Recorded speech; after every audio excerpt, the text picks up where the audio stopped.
Hello students, आज हम first flight का 10th चैप्टर कर रहे हैं जिसका नाम है the sermon at Banaras. Who sermon is the Gautam Buddha sermon. Sermon को अगर हम इसका इंग्लिश में मीनिंग देखें तो क्या होता है, it's a religious talk, right. तो इसमें गौतम बुद्ध की टीचिंग के ऊपर बेस्ड है कि गौतम बुद्ध क्या कहते हैं, क्या हमें लेसन दे रहे हैं। वो कहते हैं कि जो डेथ है वो तो एक परमानेंट ट्रुथ है, जैसे कि बर्थ एक परमानेंट ट्रुथ है, ऐसे ही हमारी डेथ भी एक परमानेंट ट्रुथ है। हाँ, इट इज बिटर, ये बहुत ही कड़वा सच है। लेकिन अगर कोई हम अपने किसी लव्ड वन को खो देते हैं, किसी प्यारे को खो देते हैं, तो इट्स नेचुरल कि हम बहुत रोते हैं। लेकिन मुख्य गौतम बुद्ध हमें क्या समझाना चाहते हैं कि रोना ठीक है थोड़ा सा, लेकिन अगर आप बहुत लंबे टाइम के लिए रोते हैं तो उससे आपको कोई फायदा नहीं होता, आप अपनी बॉडी को और ज्यादा हार्म करते हैं, क्योंकि उसका फायदा ये भी नहीं होगा कि आपका कोई जो खत्म हो चुका है, जिसकी डेथ हो गई है, वो वापस आ जाए, ऐसा भी नहीं है। तो कहते हैं कि इसके ऊपर हमें इतना नहीं रोना चाहिए जब हम किसी भी लव्ड वन को खोते हैं, और इसे एक्सेप्ट करना चाहिए। जितना हम इसको एक्सेप्ट करेंगे, सो इसी से हमें पीस ऑफ माइंड मिलेगा and only then we can move on in our life. ठीक है, क्योंकि वो कहते हैं अगर आप जैसे कि स्टैग्नेंट वाटर में जंप्स आ जाते हैं, उसी तरह अगर आप अपने माइंड को ब्लॉक कर लेते हो किसी भी चीज से, तो उसमें क्या हो जाएगा, आपको डिप्रेशन में आ जाते हैं, और डिप्रेशन दैट मींस बहुत ज्यादा आप अपनी बॉडी को हार्म देते हैं। देखते हैं क्या थीम है इस लेसन की। Needless to say, the separation from the loved ones means death makes the person devastated. पूरी तरह से वो सोचता है कि अब तो मेरे पास कुछ बचा ही नहीं है लाइफ में, but lamenting over it, लेकिन रोना, उसके ऊपर इतना रोना is also futile, बिल्कुल बेकार है उसके ऊपर इतना ज्यादा रोना। So through this lesson, Buddha teaches us death is inescapable, कि जो डेथ है उसको तो आप बिल्कुल किसी भी कॉस्ट पे आप इसे नहीं अवॉइड कर सकते हैं, and one should accept it to get peace of mind. अगर आपको इसे बस इस बिटर ट्रुथ को एक्सेप्ट करना होगा ताकि आपकी जिंदगी में, आपके माइंड में शांति है, तो that means you can move on in your life. First page में हमें ये बताया गया है कि कैसे सिद्धार्थ जो है वो बुद्धा बने। देखते हैं, गौतम बुद्ध जिनका नाम क्या था, सिद्धार्थ नाम था, और वो प्रिंस थे, कहाँ के थे, नॉर्दर्न इंडियन स्टेट के थे। Sent away for the studies at the age of 12 for 4 years। उन्हें 12 साल में स्टडीज के लिए भेज दिया गया, जो कि वहां पे उन्होंने स्टडी 4 years के लिए की। एंड लर्न, उन्होंने क्या पढ़ा, हिंदू स्क्रिप्चर्स को पढ़ा उन्होंने। उसके बाद जब वो वापस आए, मैरिड अ प्रिंसेस, एक प्रिंसेस से उनकी शादी हुई, एंड हैड अ सन। उसके बाद lived a befitted royalty for 10 years। उन्होंने 10 years से बहुत अच्छे से रॉयल लाइफ को जिया।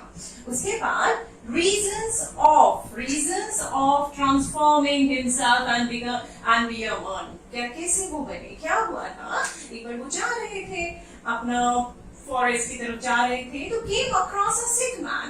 उन्होंने एक सिक मैन को देखा, और उसके बाद एक एजेड मैन को देखा, and then a funeral procession and a monk and begging for alms। उन्होंने किस को देखा, एक बीमार आदमी को, एक बूढ़े आदमी को, उन्होंने वो भी देखा कि कोई शव यात्रा जा रही थी। उन सबको देख के वो इतना ज्यादा अपसेट हो गए कि उन्होंने सोच लिया कि अब वो इस लाइफ को, इस रॉयल लाइफ को छोड़कर एक ऐसी लाइफ जिएंगे जिसमें उन्हें एनलाइटमेंट मिले।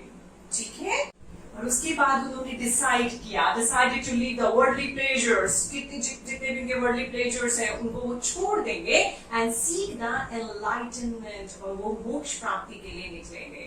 उसके बाद wandered for 7 years, so 7 साल वो खूब घूमे, and after that sat under people tree, और people tree के नीचे 7 दिन एक ही पोस्टर में बैठकर उन्हें क्या मिला, गॉट एनलाइटनमेंट। उन्हें पता लग गया, हाईएस्ट स्पिरिचुअल जो स्टेट होती है, जब उन्हें पता चल जाता है कि क्या सच है और क्या झूठ है इस संसार में, एंड बिकेम द बुद्धा, और वो बुद्धा बन गए, and renamed the tree is a Bodhi tree, और बोधि ट्री का उस पेड़ को नाम दे दिया गया। जब उन्हें ह्यूमन बर्थ का राइट पर्पस पता चल जाता है, तो इस पर्पस को सब जगह स्प्रेड करना चाहते हैं, जिसके लिए वो किस जगह को चुनते हैं, बनारस को चुनते हैं। आपको एक क्वेश्चन अक्सर पूछा जाता है वो क्यों बनारस चुनते हैं? तो कहते हैं most holy place on the bank of the river Ganga, कि गंगा के पास एक तो बहुत ज्यादा holy, this is a holy place and many people go over there to cleanse their sin. बहुत लोग वहां पर आते हैं अपने पापों को धोने के लिए, अपनी माफी मांगने के लिए। तो इस बनारस को चुनते हैं ताकि वो लोगों को सिखा सकें कि राइट पर्पस क्या है इस ह्यूमन बर्थ का। अब इस लेसन में हमारे पास स्टोरी है जो कि कीसा गोटानी की है। उनके साथ क्या हुआ कि उनका एक बेटा था और जब उसकी डेथ हो जाती है वो कैसे सेंसलेस हो जाती है और कैसे बुद्धा उन्हें समझाते हैं। देखते हैं story of Kisa Gotami. Okay, her son had died, being grief stricken, बहुत दुखी हो जाती है, lost her sense, went house to house to get her son revived, और घर घर जाती है, उनका बेटा मर जाता है और उस बच्चे को लेके वो घर घर जाती है कि ताकि उस बच्चे को कोई जिंदा कर दे। ओके, बुद्धा आस्क्ड, जब वो बुद्धा के पास जाती है तो Buddha asked her to bring a handful mustard seeds. उनको बोलते हैं कि आप ना मुझे ना हैंडफुल मस्टर्ड सीड्स ला दो। तो उनको लगता है बहुत इजी है लाना, लेकिन वो कहते हैं, कंडीशन रखते हैं, from a house where no one had ever died, लेकिन उसी घर से आप मस्टर्ड सीड्स को लेना जहां पर कोई डेथ ना हुई हो। ठीक है, लेकिन ऐसा हो ही नहीं सकता, वो हर घर जाती है लेकिन वो मस्टर्ड सीड्स नहीं लाकर दे पाती हैं। क्या होता है? Unable to find a house where no one had ever died, नहीं हो सकता, ऐसा है ही नहीं, तो उनको नहीं मिलता एंड बिकेम वेरी, बहुत टायर्ड हो जाती है कि नहीं मिलता उन्हें, क्योंकि एंड होपलेस। अब उन्हें लगता है कि नहीं, अब मेरा बच्चा मीन्स उनका, अब उनको नहीं, उनको बच्चा जो है उनको जिंदा नहीं कोई करवा सकता, तो वो बहुत होपलेस हो जाती हैं। जब कीसा गोटानी बहुत बुरी तरह से थक जाती है, होपलेस हो जाती है, और जब उन्हें लगता है अब तो वापस मेरा बेटा कोई भी नहीं ला सकता है, तब वो किनारे पे बैठ जाती हैं और किस तरह कंपेयर करती है लाइफ को। Compare the man life with the light of city की लाइट के साथ कंपेयर करती हैं। एज बोथ फ्लिकर्ड अप, कैसे जलती है, इल्यूमिनेटेड, कैसे रोशनी कर देती है, जैसे जिंदगी किसी को मिलती है फिर वो संसार को रोशन करता है, उसी तरह the word for some time, कुछ टाइम के लिए, कुछ पीरियड के लिए, 60 years 70 years, as were extinguished, और उसके बाद वो बुझ जाती है, यानी कि उनकी डेथ हो जाती है, टू लाइट अप अगेन, दोबारा जन्म के लिए। वो कंपेयर करती है। फिर वो क्या कहती है? कॉल्ड हरसेल्फ सेल्फिश, लेकिन अपने आप को सेल्फिश भी बुलाती है। क्यों कहती है? ये क्वेश्चन हमेशा आता है।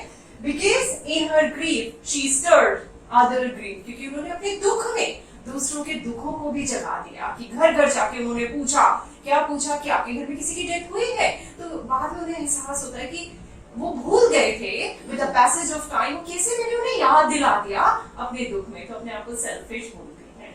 सो बुद्धा से क्या टीच करते हैं कि डेथ इज इनएविटेबल, कि वो तो है ही, जैसे एक बिटर ट्रुथ है लाइफ का, वो तो होता ही, वो तो होना ही है। ठीक है, सो अवर ग्रीफ, हमारा दुख, लैमेंटेशन, जो हम रोते हैं, बहुत बुरा रोते हैं, एंड द कंप्लेंट्स, और भगवान जी से बहुत कंप्लेंट्स करते हैं, never bring the dead back to the life. कितना मर्जी रो रहे हैं, कितनी कंप्लेंट्स कर रहे हैं, लेकिन हम किसी भी डेड को वापस जिंदगी नहीं दे सकते हैं। उसके बाद वो हमें क्या सिखाते हैं? Everyone should accept it as a bitter truth, और इसे हमें कड़े सच की तरह एक्सेप्ट कर लेना चाहिए of life and move on, और आगे बढ़ना चाहिए। अगर आपके पास नोट्स हैं तो आप किसी भी क्वेश्चन का जवाब दे सकते हैं, लेकिन कुछ क्वेश्चन बहुत इंपॉर्टेंट है जिन पे आपने सबसे ज्यादा ध्यान देना है।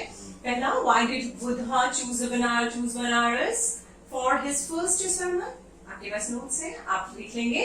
How did Kisa Gotami understand the bitter truth of life? Yes, ये भी आप कर लेंगे नोट्स के through. And why did she call herself selfish? And the fourth one is what is the teaching of right, आपको इनके ऊपर ज्यादा ध्यान देना है। बाकी अगर आपके पास नोट्स से कहीं से भी क्वेश्चन आ जाए, आप बहुत अच्छे से दे देंगे। ठीक है, I hope you have understood this chapter. If you have any kind of the problem, you just write in the comment box. We will surely help you. Bye.